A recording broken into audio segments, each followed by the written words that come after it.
Your attention to Rabbi Mendel Gordon.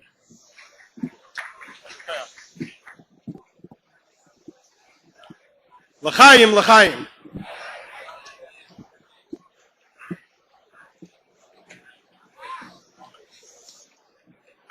B'shus chashav Rosh Yeshivas and Mashpiyim, some of whom were my Rosh Yeshivas and Mashpiyim when I was a bacher. And b'shus, the focus of this evening, Talmidei Hatmimim, the Rebbe's Kinder. We all know that Erev Yom Kippur, Tafshin Yud Beis, the Rebbe called the Bachrim, the Talmidei Hatmimim, into Heichal Kodshay, into the Gan Eden HaElyon. And as the minig is that on Erev Yom Kippur a father benches his children, the Rebbe turned to the Bachrim and he said, "Ihr lernt in dem Rebbe's Yeshiva, seid ihr dem Rebbe's Kinder." You study in the Rebbe's Yeshiva, you are the Rebbe's children. So what an incredible privilege it is to be here this evening with Kanai Hara, thousands, Kain Yirbu, of the Rebbe's precious children. I want to give a big Yasher Keach to Rabbi Zaklokovsky and the entire Vad Talmidei Atmimim for organizing this incredible event. For some of you, it's the fourth time that you're participating. For me, it's the first time. I haven't had the schus to be by the Rebbe for Yud Shvat. 18 years, the last time I was here was Tafshin Nun.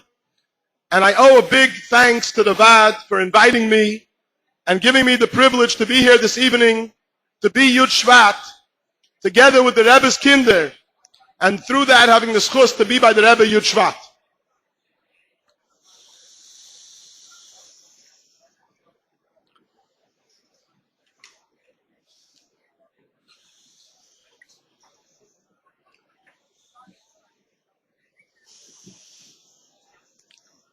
Chazal tell us,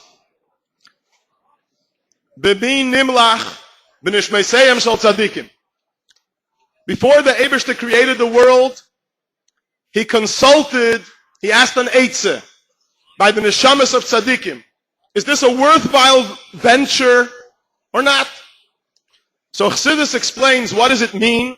There was no creation. There was nobody around. The Eibishter was Yachid Beilamai. What does it mean that the Eibishter consulted neshamas of tzadikim before he created the world? And one of the explanations brought in Chassidus is that the Eibishter looked ahead and he observed the avodah of Yidden throughout the generations. V'amech kulam tzadikim, every Yid is called a tzadik.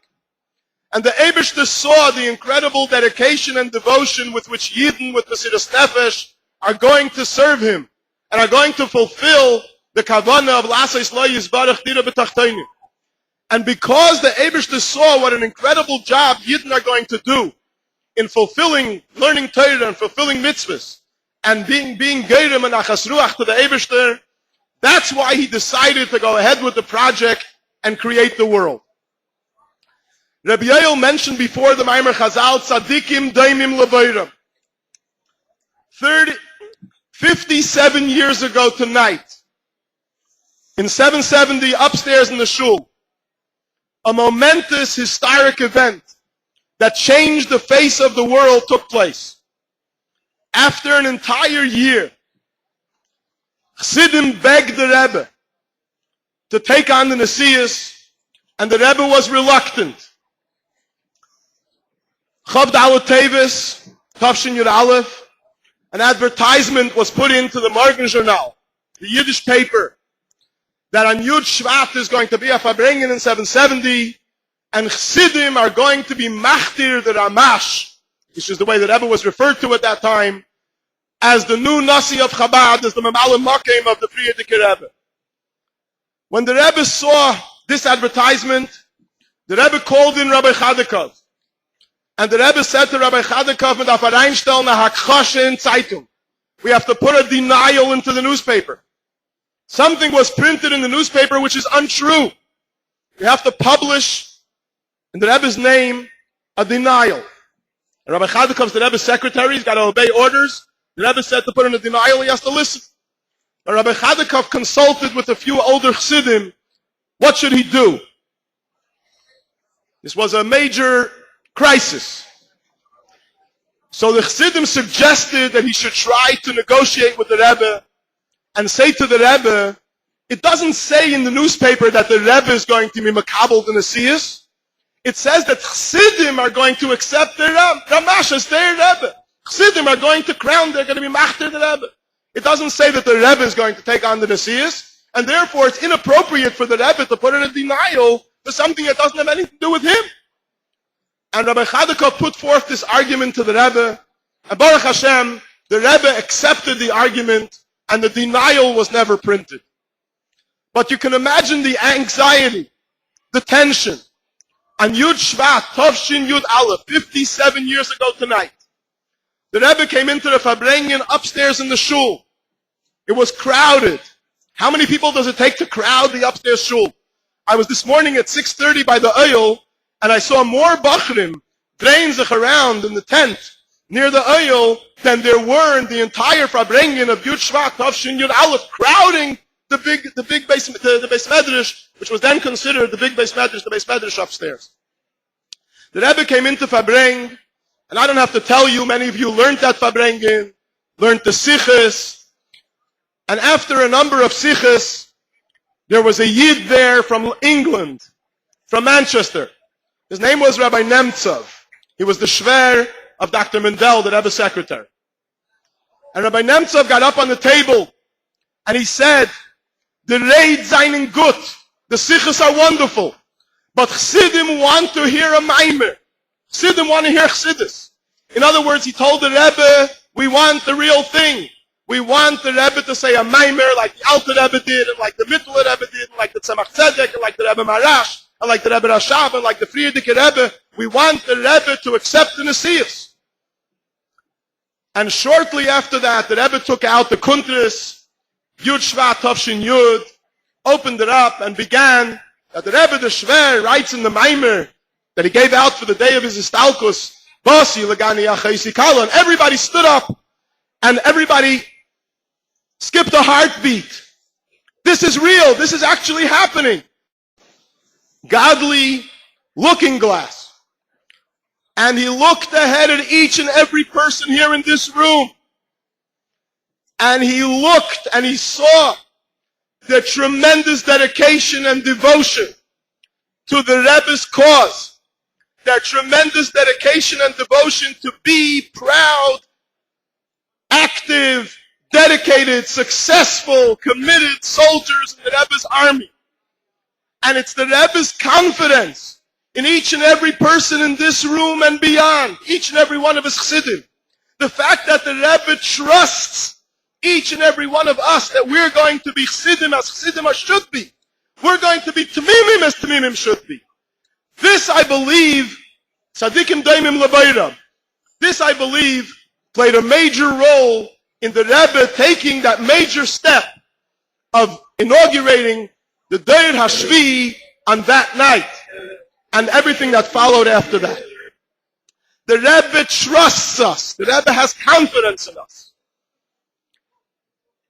Chief Rabbi of the United Kingdom, who happened to have learned in Temchet Mimim for a short spout in Kfar Chabad, Rabbi Jonathan Sachs, once said that there are many great leaders who became great because people trusted in them.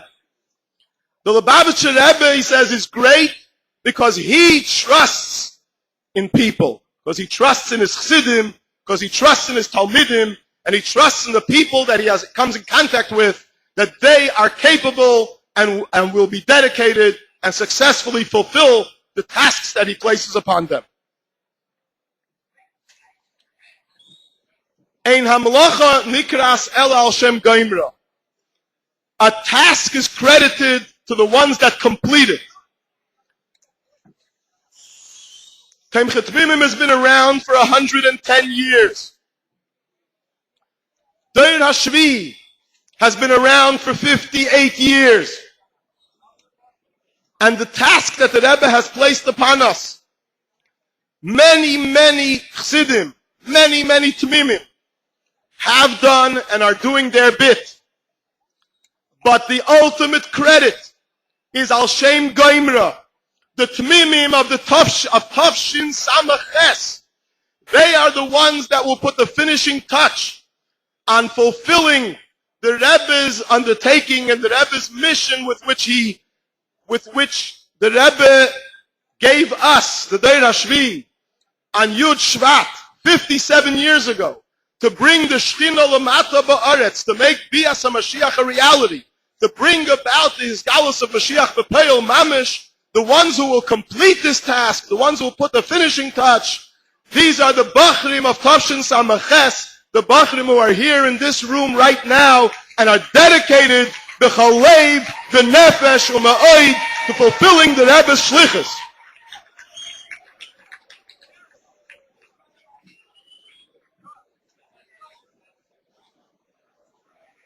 Rabbi Shalom Moshe Paltiel is a Shliach in Long Island. I once heard him tell over the following story.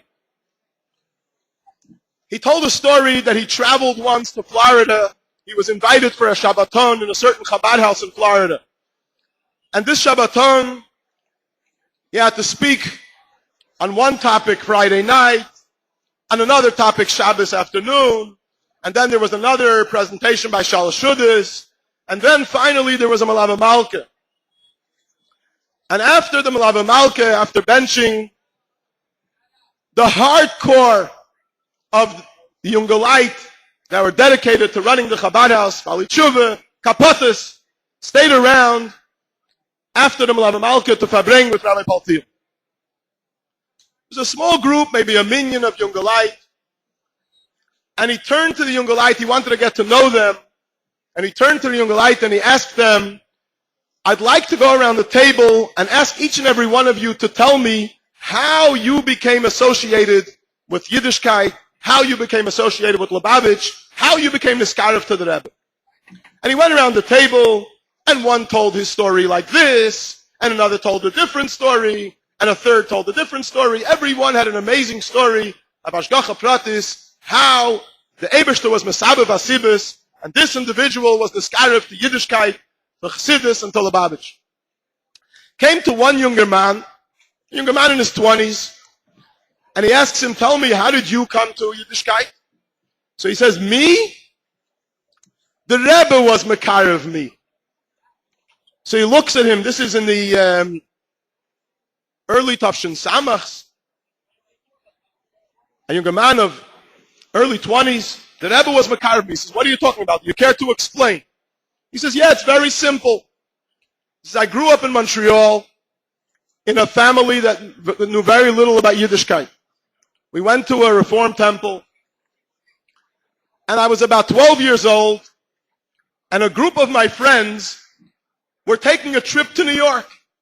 We were going sightseeing in New York, and I decided to join them. So we went as a group to New York, we went sightseeing, we saw this site, we saw that site, and we had a good time.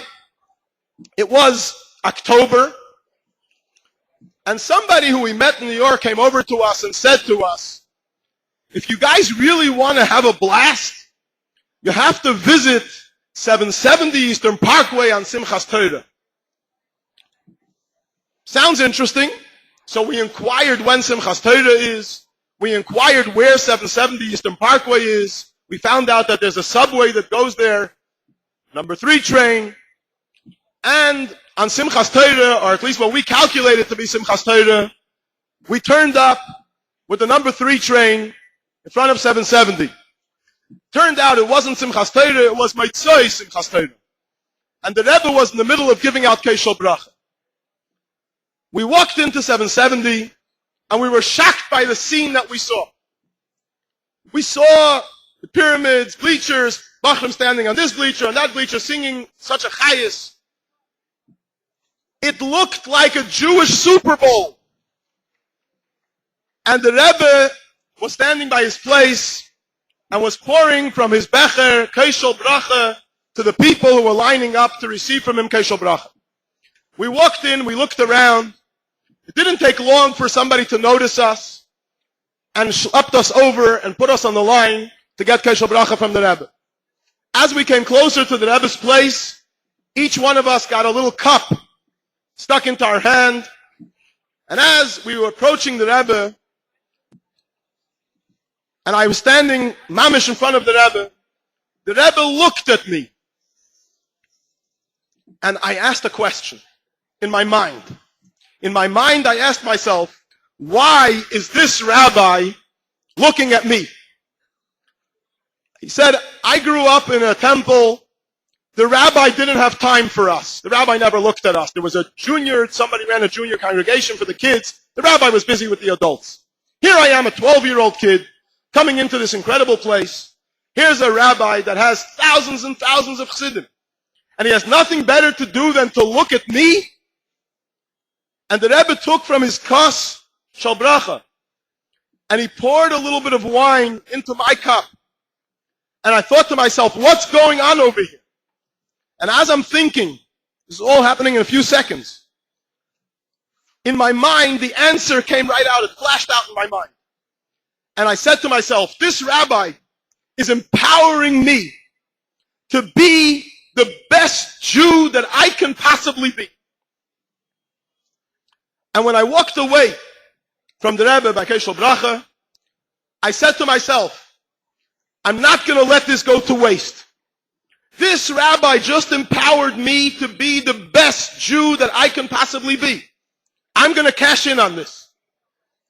And as soon as I got back to Montreal, I inquired about Lubavitch, I inquired about Yiddishkeit, I started going to Shiurim. One thing led to the other, and in a short time, I got involved. In a short time, I got more involved, and eventually, I became a full-fledged Baal Tshuva, and this is me. So when you ask me where I came from, he said to Rabbi Paltiel, he said, the Rebbe was Makar of me. In that few split seconds, which the Rebbe looked at me, and he poured that wine into my cup, he empowered me, and he changed my life forever. Rabbi Zaklokovsky said something before which I would like to differ with. He said, told the story, which is 100% correct. The Rebbe said that if the Rebbe looked at this individual, he's okay. He'll be fine. What about those individuals in this room who never had the schus to physically see the Rebbe or be seen physically? There are many Bachrim in this room who came on the scene after Tavshin and Dalet.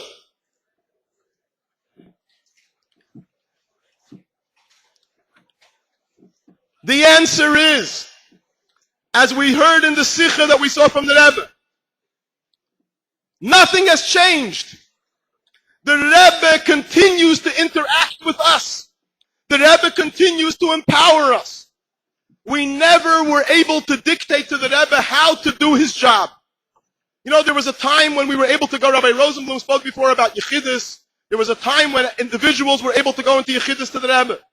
And then the Rebbe decided that there will no longer be individual Yechidus. There will be Yechidus Klolis. And people said, what do you mean there's going to be Yechidus Klolis? We want Yechidus Pratis. And the Rebbe said, how do you know what's better for you? Maybe Yechidus Klolis is better. And then when Yechidus moved to the shul, the Rebbe said it's even better because it's in a shul, it's in a cut. There was a time that the Rebbe started giving out dollars every Sunday. And the Rebbe wanted to interact with Chassidim by giving out dollars on Sunday.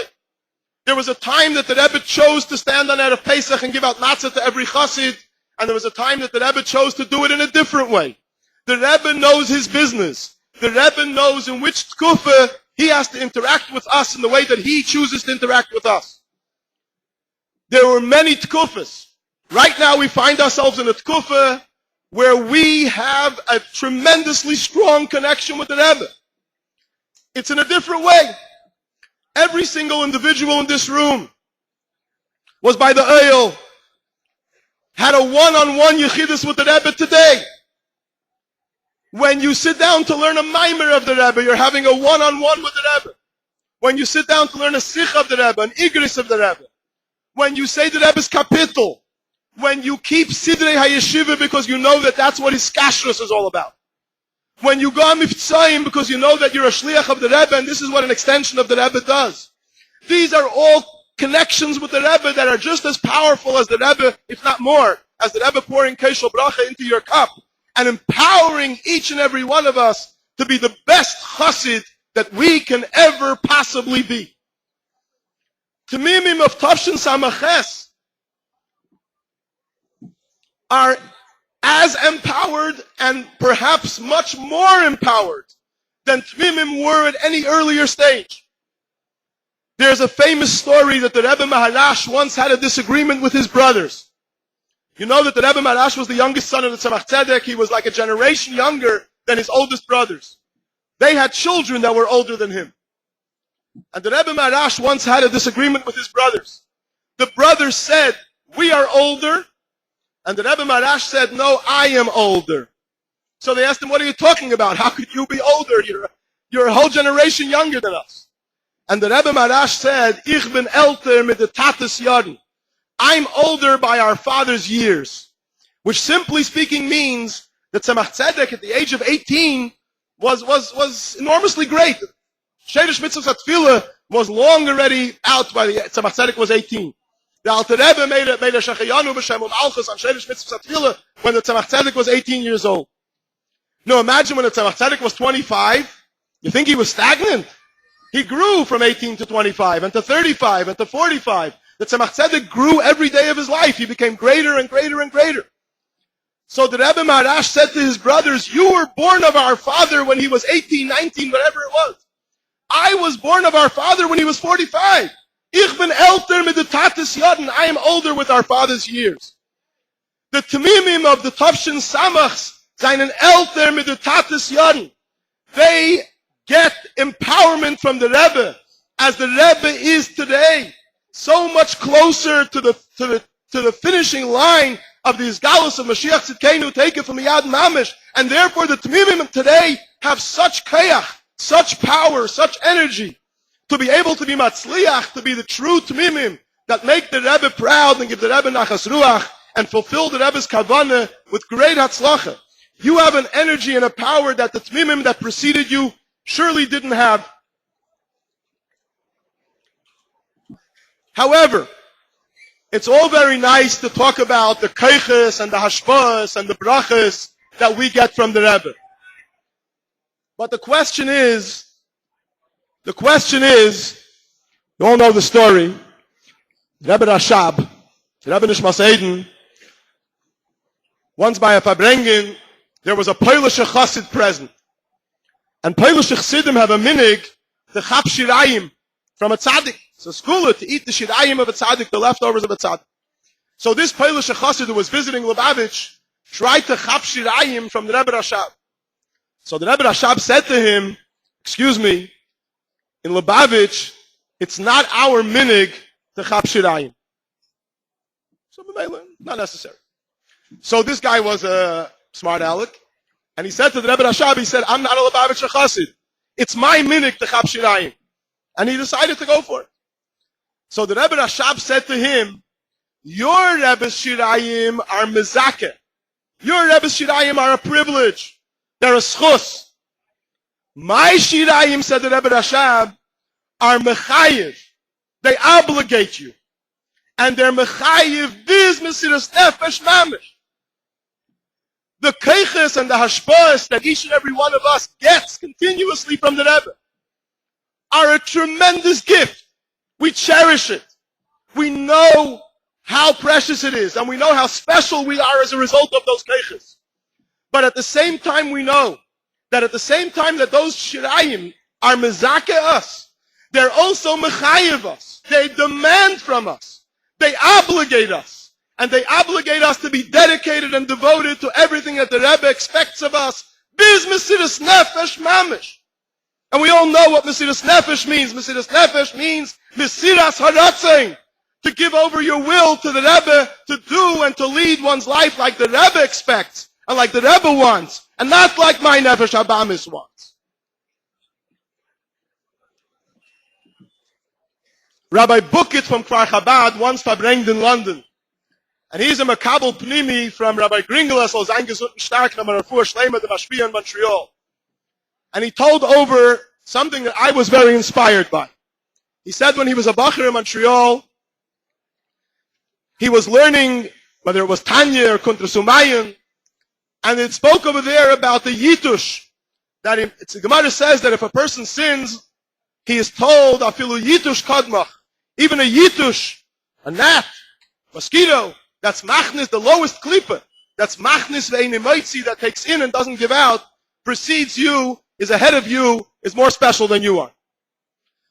So Rabbi Gringelas came over to him and he said to him, Was meint a Yitush? Was ist das a Yitush? What is a Yitush? So he thought he was verherring him. So he said, it's a kleine sheretz. It's a little insect. A mosquito, a gnat, ich weiß. Rabbi Gringelas said, no. Was is das a Yitush? What is a Yitush? He's tried to describe it a different way. Explained it's a sheretz that only is machnis, he's not moitzi, he only takes in, he doesn't give out. Rabbi Gringelas was not satisfied with his answer. So he turned to Rabbi Gringelas and he said, Nu, sagt mir Rabbi, was is a Yitush? He said, Du bist a Yitush! The Keiches and the Ashpas and the Brachas was the Rebbe legt da rein in dir. He said, you are a Yitush.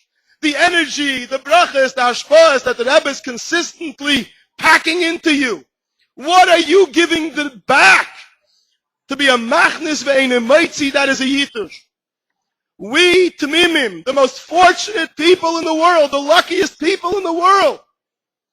What did we do to deserve to be chosen? The Rebbe, the Rashab, hand-picked each and every neshama that's going to be zeicha to learn in Temchet Vimim. And surely our Rebbe hand-picked his team that he has confidence in, that he trusts, that he relies on to fulfill the mission of the Deir Hashvi. What did we do to deserve this incredible good fortune to be chosen to be the Rebbe's kinder? But that's not negay what we did. What's negay is what are we going to do? How are we going to bavarin sich that we shouldn't be a Yitush? That we shouldn't chas v'shalom be a machnis ve'einem moitzi, someone who takes it all in but doesn't produce as a result of it. We all learned the Maimer Basi Lagani Tafshin Yud Aleph. You know, in London, almost every Bacher has it Baal Peh, amongst many other Maimarim, and imagine that in many other yeshivas, between the Basi Lagani Tafshin Chavches and Tafshin Memches, I'm sure that this Maimer was learnt as well. And in the Maimer Basi Lagani Tafshin Yud Aleph, the Rebbe tells stories. A story from the Alter Rebbe, from the Mittel Rebbe, from the Tzemach Tzedek, from the Rebbe Marash, from the Rebbe Rashab. The story from the Mittel Rebbe is a very scary story. The story from the Mittel Rebbe is that a Chassid, a younger man, came into the Mittel Rebbe to Yechidus. And he asked the Mittel Rebbe for a tikkun, for Chatos Neurim, for youthful sins. And the Mittel Rebbe looked at him. And the Mittel Rebbe rolled up his sleeve. The Mittel Rebbe in Yechidus rolled up his sleeve. His own sleeve. And he showed the Chassid, Shetzafad Oirei al Atzmoi. He showed the Chassid how his skin had shrunk to the bone. His flesh was decayed. And the skin was shrunk to the bone. The Mittel Rebbe was ill. He was suffering. And he said to this Chassid, this is a product of your Avedas. Very scary story. When the Rebbe told this story, he cried. The Rebbe knew what he was getting himself into. Meruba mida toiva mimidas puranius. The positive is always more powerful than the negative. Imagine if a behavior which is inappropriate causes the Rebbe such pain and such illness. Imagine the power of a Pa'ula Toiva. Imagine the power of a Bacher learning Nigla Visadarf zu sein. Imagine the power of a Bacher learning Chassidus Visadarf zu sein. Imagine the power of a Bacher conducting himself with Anhagav Yiras Shamayim. Imagine a Bacher conducting himself in a way which he knows true deep inside that this is Geirim, the Rebbe, and Meirin the Kenachas Ruach.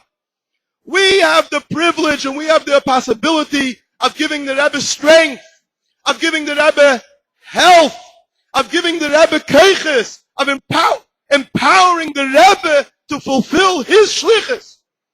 In the famous Sikha of Beis Nissen Tavshin Mem Ches, the Rebbe explains how the relationship between Rebbe and Chassid is two ways. The Rebbe empowers Chassidim, and Chassidim empower the Rebbe. How do Chassidim empower the Rebbe? How do Tmimim empower the Rebbe?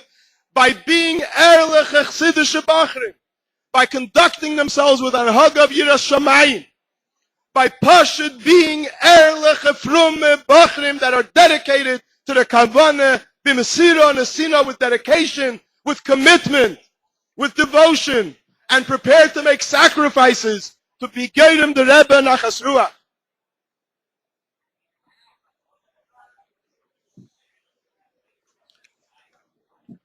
Many years ago, there was a book published in England called The Challenge, which described the activities of Lubavitch throughout the world in the Tavshin Lametz, Tavshin Chavs, Tavshin Lametz. In that book, there was an article from Professor Velvel Green, and he tells a strange story.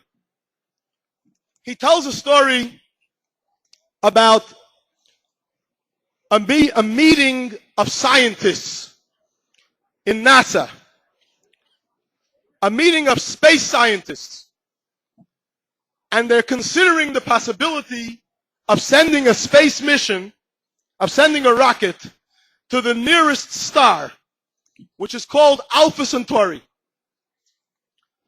This star is 300 light years away from Earth. And they were discussing at that time, I don't know what the developments were from then till now, that in order to make such a mission possible, they would have to upgrade the quality of space aviation, the quality of a rocket ship, so many hundreds of times quicker than it is at that point. They would have to develop many technologies that were not yet developed, but were on the horizon. And in this way, they hoped that at a certain date, they could send a space mission to the star Alpha Centauri to find out data that they needed to know about this star. If they would do so, they could hope that it would take 300 years to go and 300 years to come back. And in 600 years, a rocket can come back to Earth with all the information that they need to get from this star. And the scientists were sitting around the table and they were discussing how exactly this is going to happen. And the first problem was that where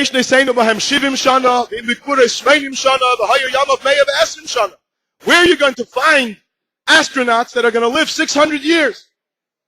And of course the solution was that you're going to send up not one astronaut, but you send up a family, or maybe a few families. And the first commandment on this spaceship is going to be fruitful and multiply and fill the spaceship, so that future generations will continue the mission that was begun by the first generation, and that will be passed on to future generations. And this way, after many hundreds of years, they will return to Earth having completed the mission successfully. And of course, they had to discuss how they're going to recycle food, how they're going to recycle oxygen. There were a lot of issues to work out. One scientist raised his hand and he said, I have a question. He said, how are we going to guarantee that over the years that this mission is going to take, how are we going to guarantee that the new generations that are born and raised on the spaceship are going to be as committed to the mission as the first generation that took off from Earth? Let's imagine a scenario in 100, 200 years from now. A fellow gets up and he says, what is this business? We have to listen to the instructions that come in the logbook. We have to listen to the instructions that we get over the computer from Earth. Who cares what they tell us? Who's interested in them? This is our spaceship. This is our world. I know how to drive. I know how to drive the spaceship. I want to go over there. What do I have to go over there for? Over there looks more interesting. Who are they to tell me what to do? I'm not interested. I want to go my own way. How are we going to forewarn? How are we going to bavarin that the commitment and dedication necessary to fulfill the mission will last throughout this mission? It's a big problem. The Nimshul, I believe, has many levels. In a big level, you could say, in a big way, you could say, we were launched, all of us. We were launched by Matan Torah on a mission. We were launched on a mission through Torah, through mitzvahs, lasis le'yisbarach tira b'tachteinim, and to bring Mashiach. This doesn't happen in a day, and it doesn't happen in a week, and it doesn't happen in a month. It doesn't happen in one generation. How is it going to be that throughout the generations, Yidden will be able to pass on this dedication and commitment so that when it comes to the finish line, the generation, the Deir HaAchrein Shel HaGolus, which is going to speedily be the Deir HaRishon Shel HaGeula, will be committed and dedicated totally to the Kavanah, and more specifically and more negated to us tonight, Yud Shvat. Yud Shvat, the night between Yud and Yud Aleph Shvat, Tovshin Yud Aleph. The Rebbe, our Rebbe, launched us on a mission. He said that Deir HaRishon brought the Shechina down to the Kiyah Vav, and then there is a Deir that brought it down to the Kiyah Hey, and the Kiyah Dalet, and the Kiyah Gimel, a Beis, and Aleph. And our generation, the Deir HaShvi, is the generation that has to be made as a Shechina L'mata Ba'aretz. We are the ones that have to land that spaceship and land it correctly. And each and every one of us has to understand that each and every one of us as an individual, as a Yachid, is in the driver's seat of that spaceship. And his commitment and his decision is what's going to make it happen, and what's going to make it happen now. Rabbi say, talk is cheap. It's easy to talk. I can also talk. Action is what counts. Hamaisa ha'ikr, the Rebbe has told us 1,000,000 times. Hamaisa ha'ikr, action is what counts. We are gathered here together on the Yom HaKadosh, Yud Shvat. We're gathered here together, thousands of Talmidei Atmimim. We're gathered here to give a nachas ruach to the Rebbe. We're gathered here to rededicate ourselves, recommit ourselves with b'yeser se'eis u'b'yeser eis, with greater strength and greater vigor, to landing the Rebbe's spaceship exactly the way the Rebbe wants it to land, and to do it now. The Rebbe teaches us that one maisa, one dibur, one machshava can tilt the scale for oneself and for the entire world l'kafschus. And maybe loiv ilahem Yeshua v'atzov. How many times did we hear from the Rebbe that one machshava, one dibur, one maisa can bring Mashiach and can bring him now? Imagine the koyach that there is in this room, the energy that there is in this room. Imagine this. Can I know approximately 2,000 Talmidim here in this room, Kain Yirbu. Imagine if every single Talmid in this room will take on a hachlata in the inyan of being meisiv in Yiras Shamayim, being meisiv in fulfilling what the Rebbe wants from us to be his true soldiers, being meisiv in our dedication to the Rebbe's inyanim. If each and every one of us can take on one achlata tonight, and we'll write it down on a piece of paper, and we'll put it together, and it'll be brought tomorrow, and handed into the Rebbe, on Yom Achad Asar Sheba Achad Asar. Thousands of achlatas that individual Tmimim have taken to come away from Yud Shvat, different from the way they came into Yud Shvat. To come away from their Nesiyah to the Rebbe, those that came from far, different from the way they arrived. It could even be a very small thing, but something that's going to make a difference. And everybody's on a different level, everybody's in a world of their own, and everybody's achlata could be different.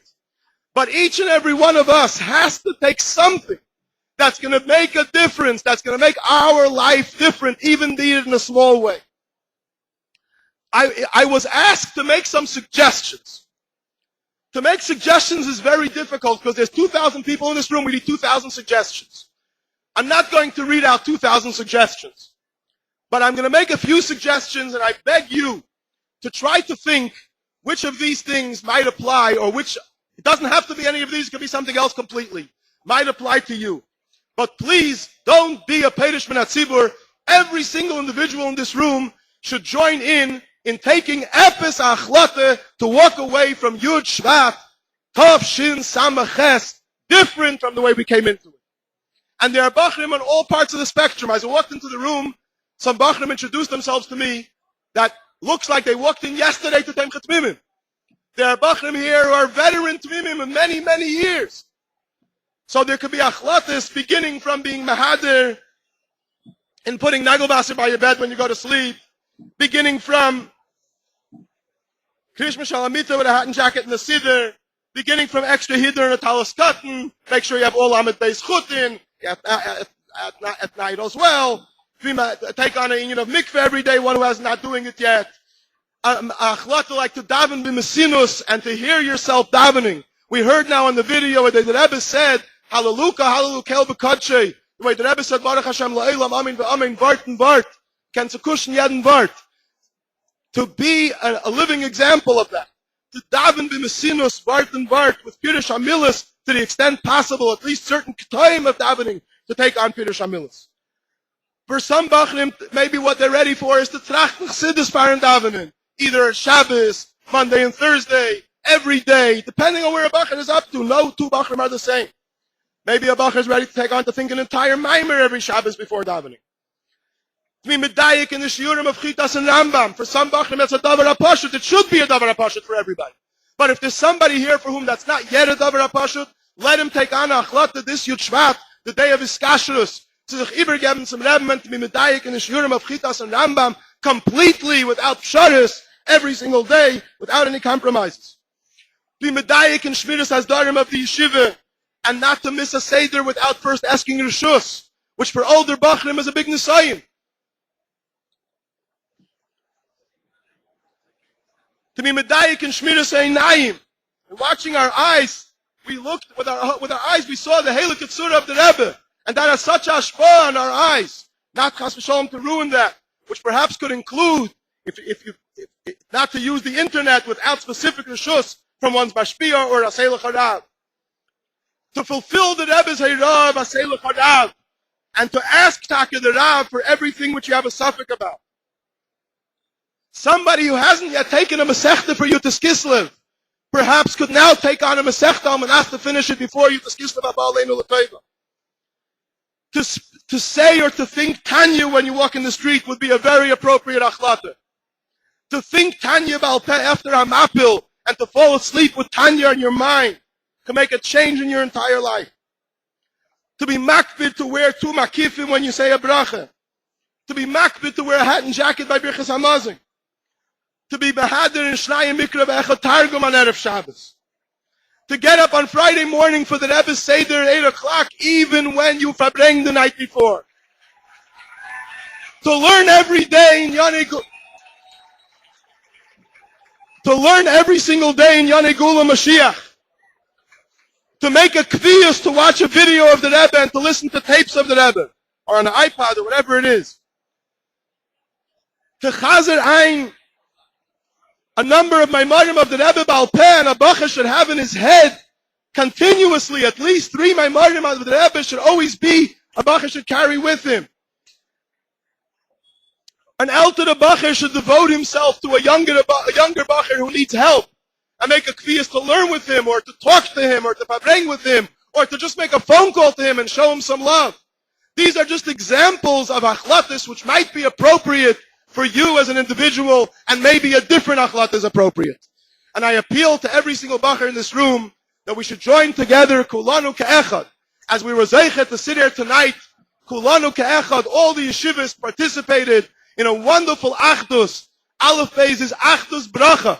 Barcheinu avinu kulanu ke'echad. The Rebbe cherishes our achdus. The Rebbe cherishes the fact that we're all here together tonight, celebrating Yud Shvat together, committing ourselves to the Rebbe and to our eskashrus to the Rebbe together. So I appeal to you that every single individual should be mishtatif to take on one hachlata, whichever it may be. And the ikir ha'ikrim is that we should successfully drive that spaceship to its destination, which is niske zenzich mit Rebbe dol lemata neshama beguf lemata me'asar tvachim v'hu yigaleinu b'gula mitzvah shleima Malkeinu Bereshenu, Tekef, Umiyad, Mamish.